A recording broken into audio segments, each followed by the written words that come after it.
Hi, I'm Naomi Murphy and this is the Locked Up Living podcast where we talk with a wide range of people about harsh aspects of institutional life. We also explore some of the ways to overcome them and to grow and develop. I'm David Jones. So join us every Wednesday morning, 6 o'clock UK time, for a fresh podcast.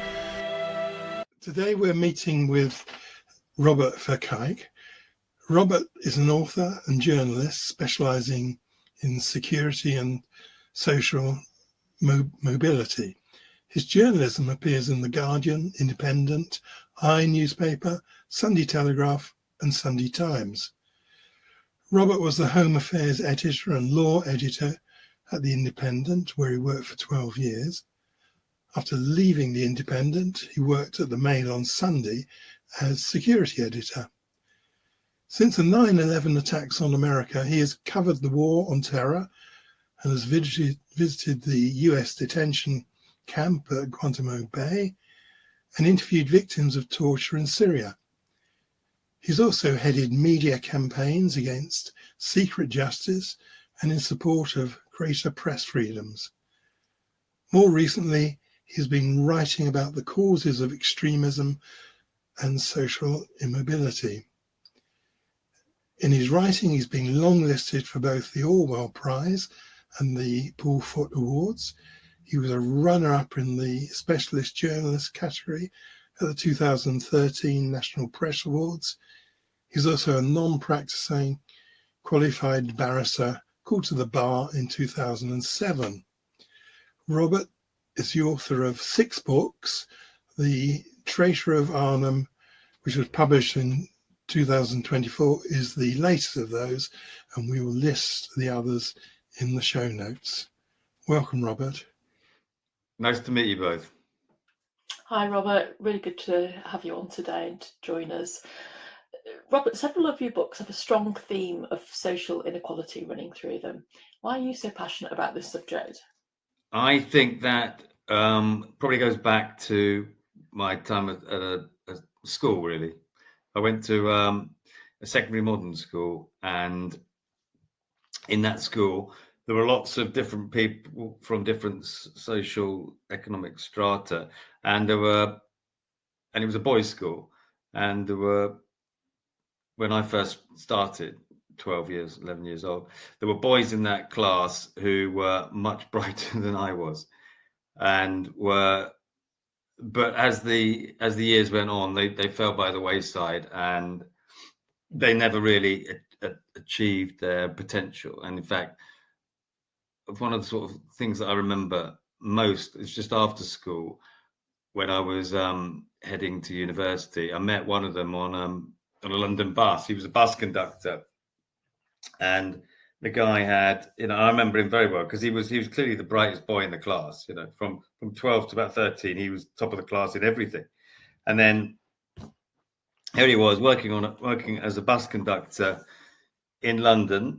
Probably doing reasonably well. But I did think that he never had a chance to go to university. He never had a chance to change his life circumstances, and he was typical of a lot of boys who simply never had a chance to do anything to affect their life chances.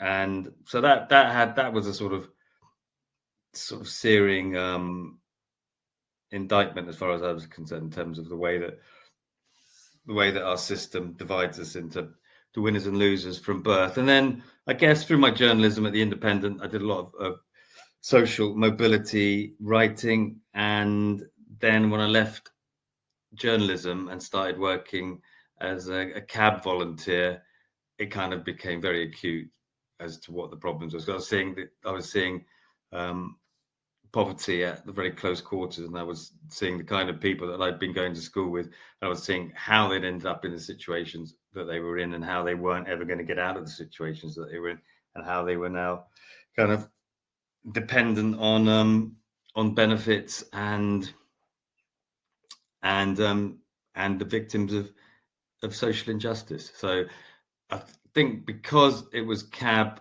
when I was doing Citizens Advice, it was during the pandemic, that brought home some terrible examples of social injustice. And I guess that's what sort of drove me to write that book, Why You Won't Get Rich.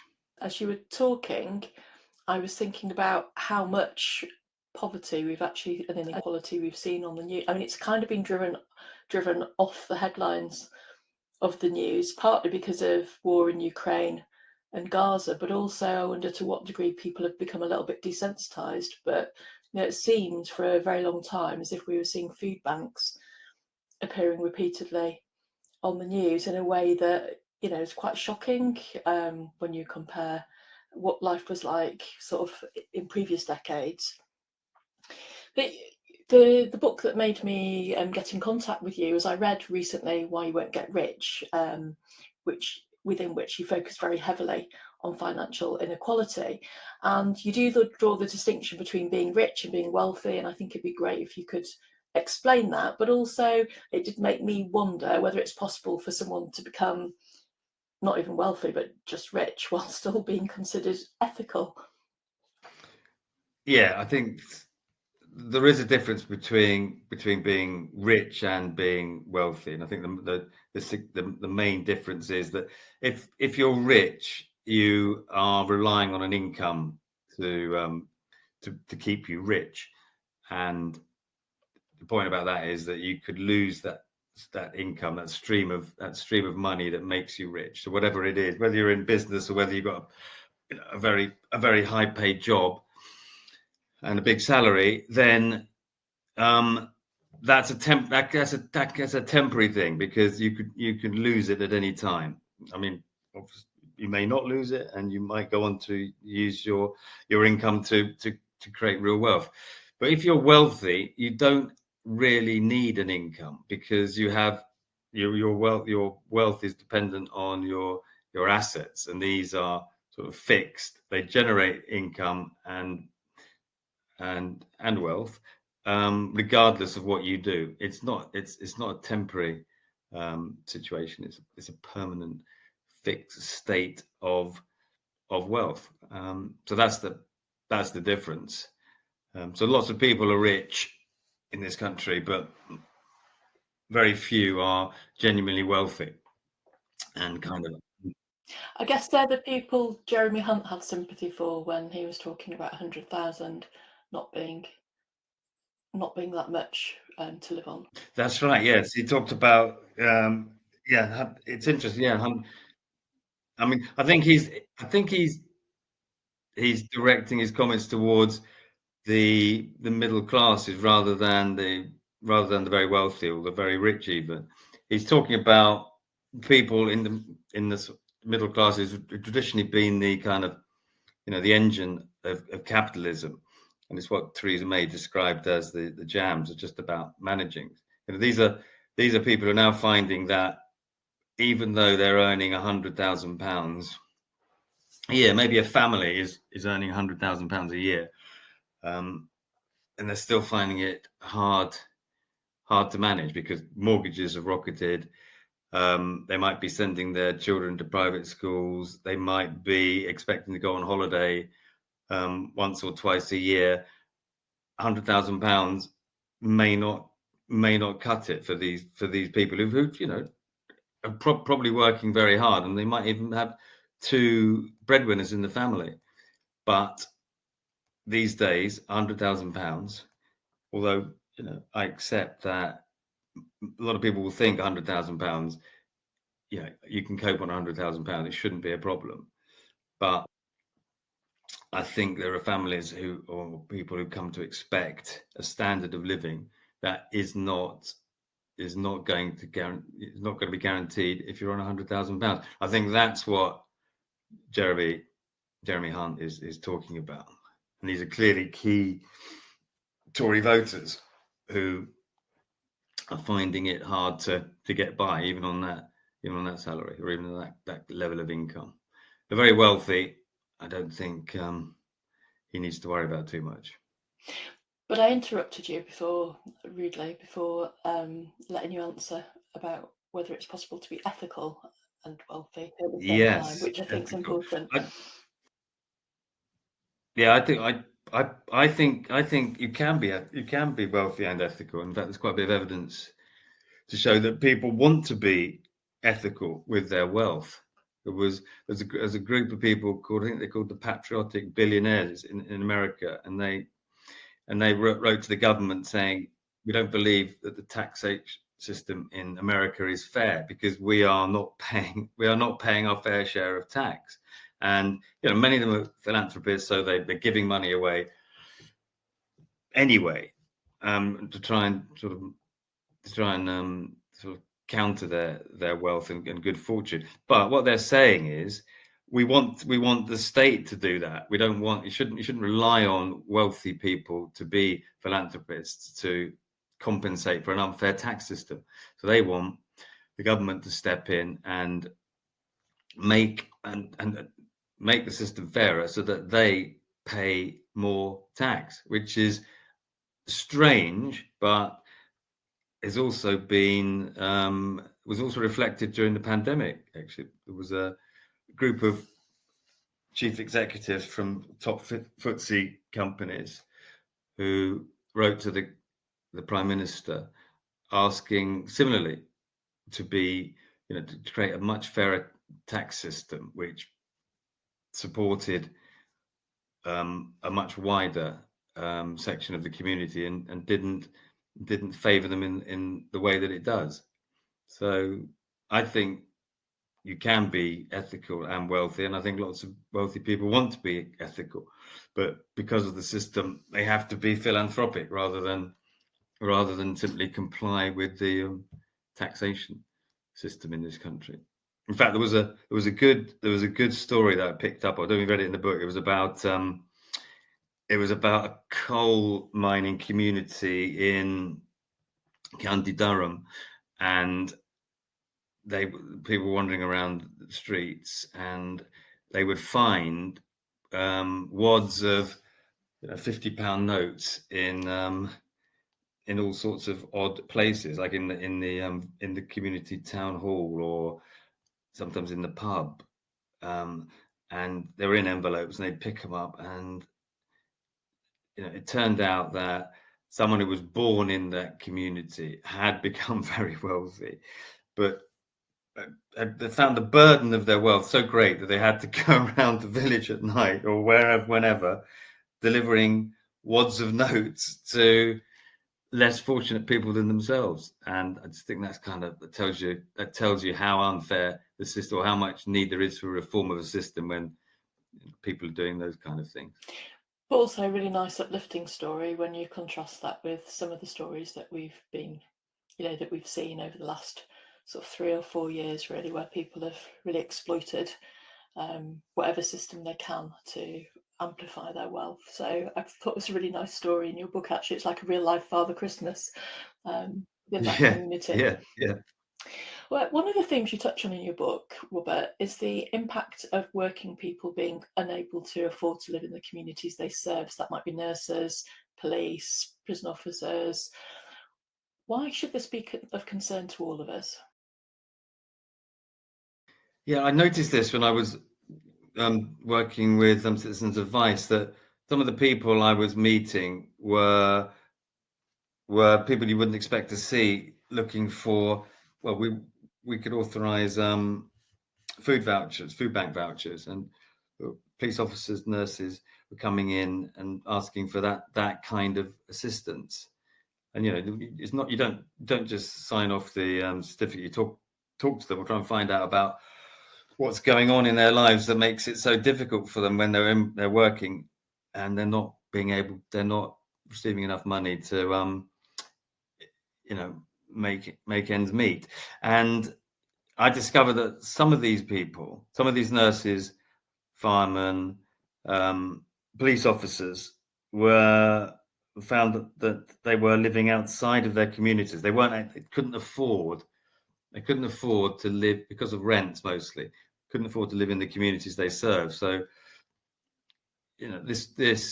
sometimes some of the firemen were living hundreds of miles away. They were literally commuting into the communities where they were born, and where they still had, friends and families, but they just could not afford the rents. And this was actually let me tell you a bit of context. It was Surrey, so you can see why there are extraordinarily wealthy parts of Surrey where this was happening. But the reason, so your question was about why should that be of any consequence? Why should we want our first responders to be in the community? It's because these people are crucial to a thriving community. That they are the people we rely on when we're in our most dire need. And if they don't have contact or a stake in society, then it makes it more difficult for them to do their jobs. It sort of undermines their contribution. If they're not living and paying rent in the community and sending their children to the same schools as everybody else, then they have less interest, or they let less understanding of how the community works, and they can't do their jobs as effectively. And so that should concern all of us, I think. Yeah, absolutely. So I think when you consider sort of this emphasis, people talk about the need to sort of put a focus on the family, but ultimately the family in a bigger shape is the community, isn't it? And so we all need to have a stake in the places that we're living, to have a sense of cohesion and sense of belonging in the spaces that we're living and serving. And you can see how people would end up being much less invested in their job if they're going into police, a very different area to the area that they're living in themselves, facing different problems. What other ways is the austerity agenda shaping our society? I think we've had 10 years of austerity, didn't we, under the Tory administration, and then they suddenly said, "Oh, it's all over now. Don't worry. We're no longer interested in austerity." But 10 years of hollowing out social services, benefits, payments. Not just that. I mean, bus services, all sorts of infrastructure and services that the community relies on to thrive. If you start taking that away through an austerity program, then you are underinvesting in something that requires constant investment, and by doing so. And I think this is a theme that I've kind of returned to a lot in the book, actually. It's just short-term thinking. You're taking money away from vital services to prop up fiscal policies and forgetting what the long-term consequences of that are. And it just comes back to bite you, and it's coming back to bite us now. We've got an NHS service on its knees. There's been no thought for the care sector and how we're going to properly pay for that. It was only now that bus services are suddenly considered vital to communities, because so many people require a bus to get about. We need to subsidise bus services as well. I mean, around where we are, they've suddenly come up with the idea of paying £2 for every journey. I think in London it's been like that for a long time, I think, but that's made a big difference, and that's a good investment in a service. It encourages people to get on the buses for starters, so there's more revenue for the bus services, so it makes them more profitable and thriving. And in the long term, it takes cars off the streets. It just makes sense to rather strip away services and undermine services, to invest in them as much as you can. When things get tough, that's when we should be protecting services and the people who rely upon them, not the other way around. So I was reading your book, Robert, I was really struck as well by the sense of that awareness of the shame that goes with poverty as well. And actually, even when it makes sense to make sure that services are in place just to make society work better, things run smoothly, us all be able to access services, but alongside the cost, when we don't have those things in place, there is this sense of shame for people that can't afford things or don't have things working in a smooth way, isn't there? Absolutely. the stigma of poverty is terrible. And just going back to citizens' advice again, we only saw a fraction of the numbers of people in the community who required help, and part of the reason for that was because of the shame of having to turn up for handouts or confronting their poverty in a public way. People would rather sort of suffer in poverty than turn up for handouts, and you can understand why, because it's, especially lots of people have been working for long periods of time, sometimes all their lives, and suddenly, for no fault of their own, they find themselves in the benefit system, and the benefit system can be very humiliating. Things they ask you to do, the forms they ask you to fill in, the questions you're made to answer, and are designed to make life difficult for you, and in many ways humiliate you. It's the wrong approach, I think.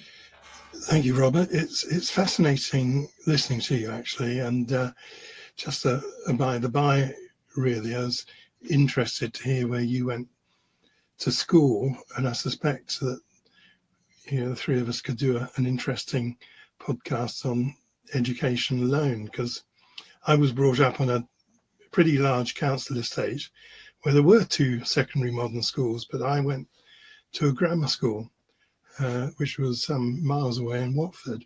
So, of course, I was then immediately disconnected from all my mates that I'd lived with. So, and then I suspect that, well, I know you moved around quite a lot, Naomi, but you probably went to a comprehensive school, didn't you? When I went to a secondary, well, I failed my 11 plus. That's why I was at a secondary modern school.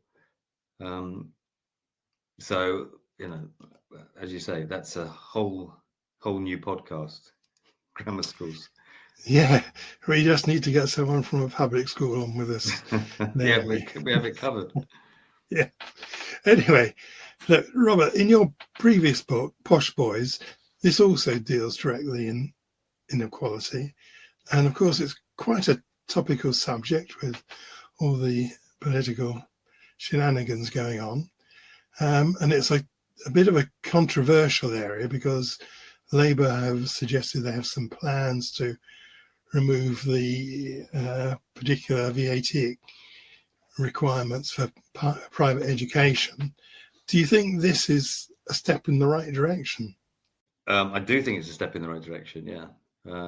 When I wrote Posh Boys, how the public schools have ruined Britain, how the English public schools ruined Britain, it was 2018, and it was a pretty, it was a pretty controversial and unsympathetic hearing at the time. It was not considered anything that we need to really worry about. It was not top of the political agenda, that's for sure. It was only when Jeremy Corbyn took it up that it became sort of Labour. It's one of the few Labour policies that survived. I think probably maybe the only policy that survived Jeremy Corbyn has been continued under Keir Starmer. So this is VAT imposed on private school fees. So schools that charge fees must add VAT to that, and it's up to them how they pass that on to the parents, whether the fees themselves go up or down. It's up to them how they deal with that. And it's extraordinary how divisive this policy seems to be, because it's attracted a lot of hostility, mostly from the media. Actually, I'm not sure. I think if you look at the polls, you'll see that it's actually quite a popular policy, but not among the media. But I think it's a good one. I think it's a start. I have to say, I would go further. I would remove charitable status altogether, so they don't benefit from all the other state handouts that they do, and they're clearly not servicing communities. They're not part of the community. They're outside our community. They are sort of elite institutions which allow wealthy and rich families to buy an advantage over other children in the community. So that I think they're very divisive, and that from the word go, they separate communities, because families are forced to choose between a private school. Those who can afford it, can afford choose between a private school and a state school, and you're removing families who would be quite helpful. These are usually families who do have a bit of money and clout and pushy, and if we're all involved in the same school, then they're driving up standards for all the pupils in the school, not just their own children, but it raises all the children's standards. So I just think you need to go a bit further. You need to because I don't think, and this is sort of borne out by Office of Fiscal Studies, that this VAT policy is going to make much difference. I just don't think it will, and nor does the OFT. They don't think it's going to make much difference in terms of moving private school pupils to the state sector. It's not going to affect many families at all, despite what the media claims it will do. So I'd remove charitable status as well, so they don't benefit from other state handouts, and I would also remove the subsidies, the other state subsidies they get, which includes, if you're a diplomat or a member of the armed forces and you want to send your child to a private school, you get a massive discount. That just seems a bit ridiculous to me. We need to get rid of that, because our armed forces and our diplomats are part of the community as much as everybody else. Why do we need to separate them? As soon as they have children. So yeah, I would go a bit further maybe, but I wouldn't necessarily. I don't think you can abolish them overnight. I think that would be quite an impossible task. I don't think you need to. I think you can phase them out and make it make state schools more attractive. So I like the idea of using this. I think it's £1.5 billion revenue you're going to get from the tax, and using it to teachers in state schools. I like that idea. Yeah, because I live in Oxford, I occasionally have the opportunity to go to see things in various facilities, either in the colleges or the local private schools. I went to one recently where they built a new concert hall. And when I say concert hall, I mean just what I'm saying, the sort of facility you might expect to find in a small city, or a medium-sized city.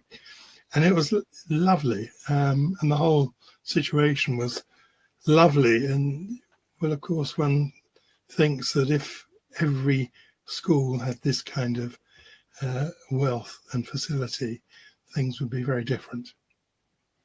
Agreed. Anyway, do you have any other solutions to propose for our current economic situation, Robert? Well, thank you for asking. I think at the end of the book, Why You Won't Get Rich, I do sort of suggest a program of reform. And, it seems to me that Labour hasn't really done any of this, but Green Party seems to have adopted quite a lot of it. But I think the tax system needs to be reformed quite sort of fundamentally. I think we need to impose a tougher inheritance tax. So I mean, I think it's about £325,000 now that you start paying inheritance tax. But there are so many ways of getting around that. Money is transferred to children long before inheritance tax kicks in. So and it's well known that that's what's been sort of driving one of the factors that's been driving inequality in this country is the transfer of almost untaxed wealth from one generation to the next.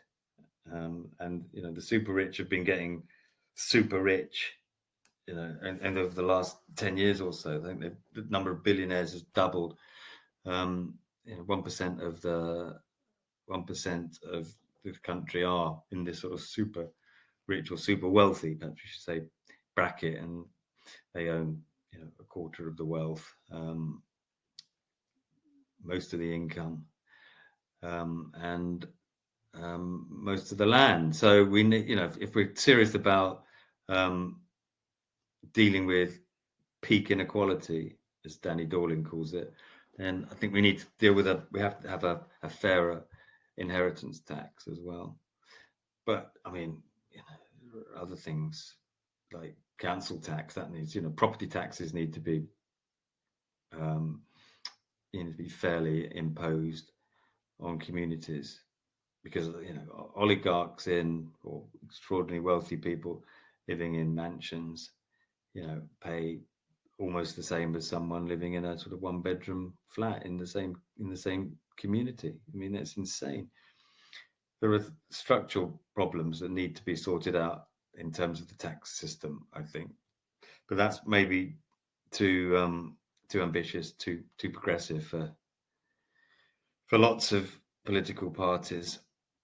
What about a universal basic income as well? That has been trialed all over the world, and it's been shown to have very positive impacts on communities and societies. And it hasn't created a sort of culture of loafers and liggers and people just exploiting their handouts. I mean, people have used money wisely. If you give people money and respect them to use it wisely, they do. They carry on working, and they feel they've got a greater stake in the community, and they play much bigger roles. And it's also fantastic for everyone's mental health if you are properly staked in society. So universal basic income, I think, might be another way to go. Is that letting some employers off the hook, though? Just wonder whether, if people are in employment, shouldn't their basic salary cover the ability to live without needing to go to a food bank and without needing other kinds of benefits? Yeah, that's true. I mean, the employers, we still have a national minimum wage. This would work alongside the national minimum wage. So you'd be paid universal basic income, perhaps along the same lines as a universal, as the minimum wage, and employers would still have to pay the minimum wage, but it would mean that we wouldn't be running a benefit system. It would mean that you'd be, I think it's £100 billion a year is the benefits bill in this country, which is by far the greatest tax burden.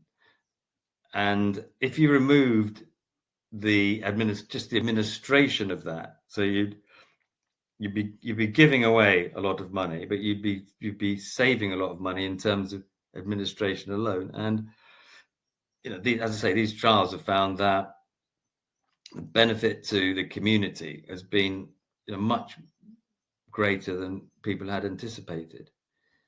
So that's the way I would look at it. Thank you. I was thinking while you were talking early on, you were talking about the hollowing out of our services, and of course our roads have been hollowed out all over the place, literally. I was thinking, because I watched a short Twitter clip by Hannah Fry, who's that very bright scientific person, and she was describing how Osborne's commentary that he based the austerity agenda on was based upon a particular graph which seemed to show that countries who had a lot of debt, national debt, didn't didn't grow and didn't develop.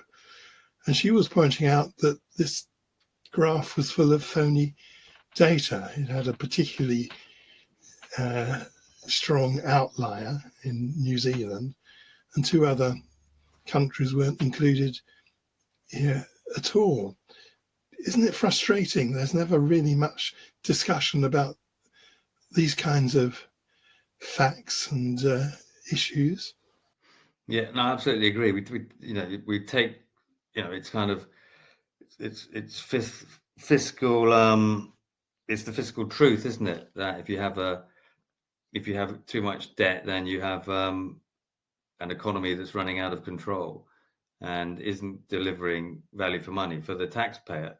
But as you say, it's because it's said enough times, but it's not actually tested by looking at some of the other ways that other countries have treated debt. Then it doesn't work the same way.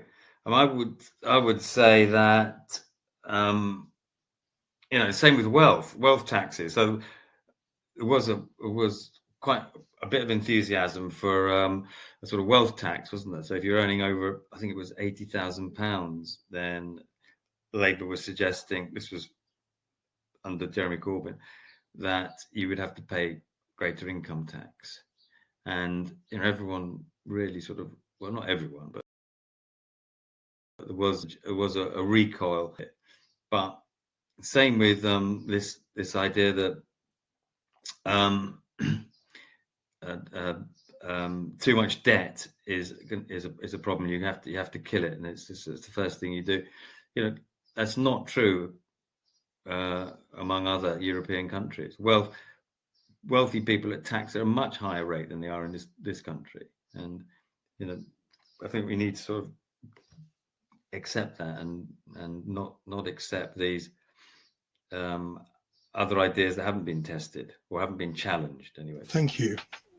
So, Robert, you've been a journalist for many years, and you've written for newspapers that span the political spectrum. So what's it like going from a newspaper like The Independent to the Mail on Sunday?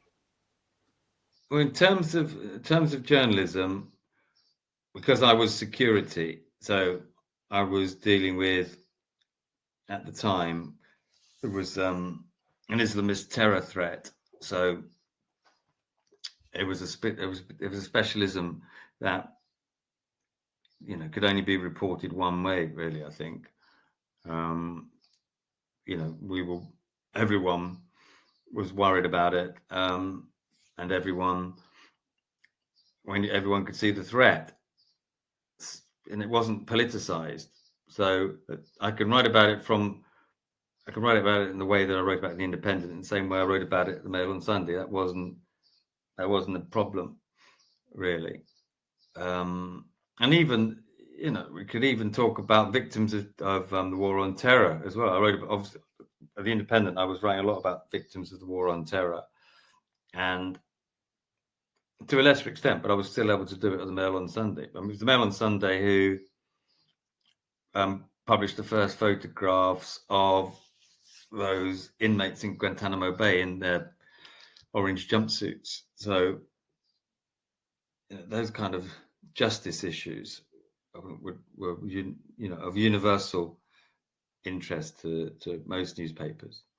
But in terms of culture, it was different, because there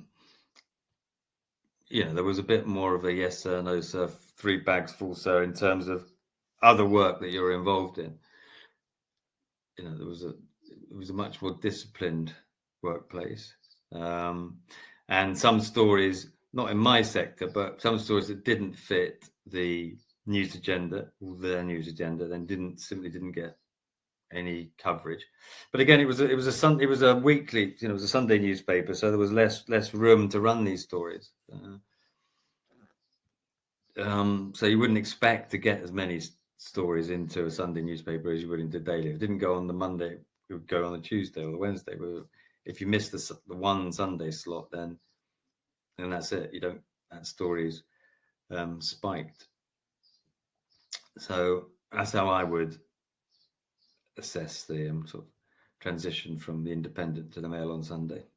So you don't think that a journalist's political values necessarily reflect the paper they're employed by?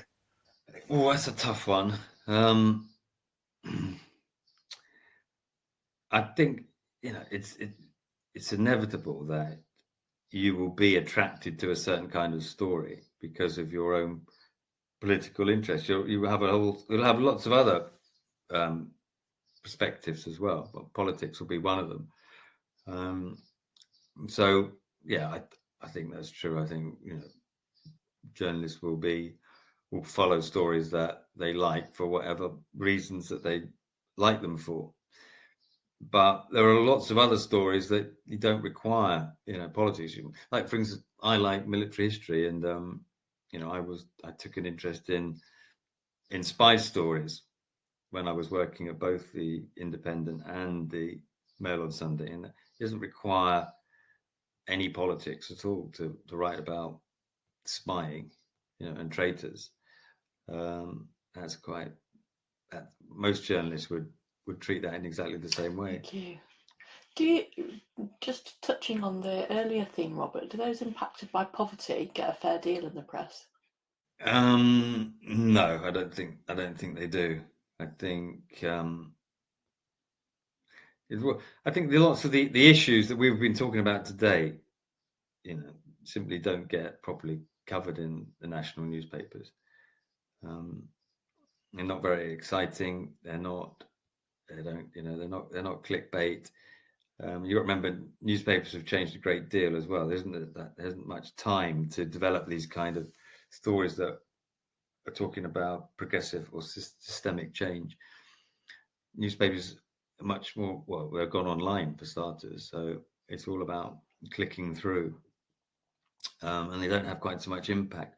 But stories about poverty and communities that are suffering from poverty and the way we can change all that that's been ignored. It's what has been fascinating is during the election debates, you know, all this has come to the fore, and we are getting, you know, probably getting more interest in these kind of issues than certainly from a sort of fiscal, from a taxation perspective than ever before. But I imagine, you know, once the election's over, then it will be back to business as usual, and little interest in the sort of things we've been talking about today. You've written books covering quite a range of subjects, as well as being a journalist. How is being an author different to being a journalist? I've got Catholic tastes, you might say. I don't know why. That's I'm just interested in lots of different things, but I do move from topic to topic. That is true. Well, the biggest difference between being an author and being a journalist is that as an author, you have much more freedom and time. And it was kind of what, in the end, did for me in journalism, because I wasn't getting enough time to pursue the issues and stories that I was interested in. And I didn't want to keep running, you know, I think they call it journalism, where you're just running one story after the other. Whereas as an author, you got time and you can invest in what you're writing. You can play with the ideas, and you know, and the cycle is obviously a lot longer, and ultimately it's much more rewarding, I think, and it's more personalized, and you don't have to justify, you know, every sentence to an editor. So, Robert, can you tell us about your latest book and why you thought this was such an important story to tell? Well, my latest book is about as far away from what we've been talking about today as it's possible to be, but it just kind of tells you that I just like many different subjects and I like to pursue them. So my latest book is called The Traitor of Arnhem, and it's a book about how the one of the key battles of the Second World War, 1944, ended with Stalin entering Berlin for the Allies, and how the Cold War was dictated and determined by that moment and those set of events. But I mean, it has a bit of resonance, because I say that this was the moment which we are living with today. This is why Putin invaded Ukraine. We didn't deal with Stalin in 1944, 1945. Stalin won the war really in 1944, and the sense of betrayal and treachery is still felt by Russia today, and it's a strong part of their political culture. And Putin is really reflecting what Stalin was thinking 80 years ago. So I think it's a story that it's a spy story as well. So it's it's got a good strong narrative, but it also has something to say about today, politics today, or where we are with Russia. So you're suggesting really that there's been this lingering feeling in Russia that they were cheated out of something at the end of the Second War? Well, they were.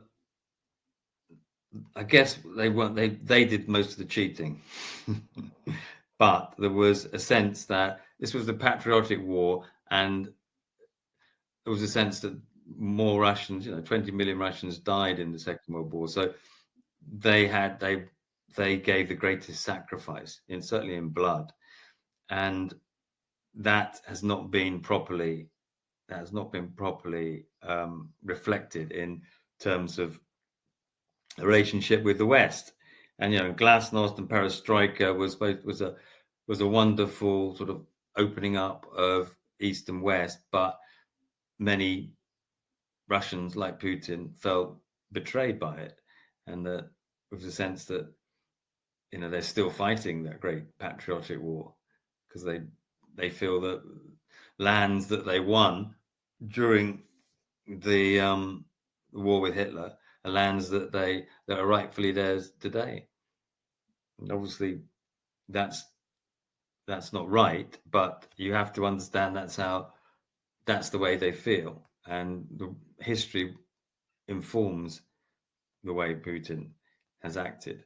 So, I mean that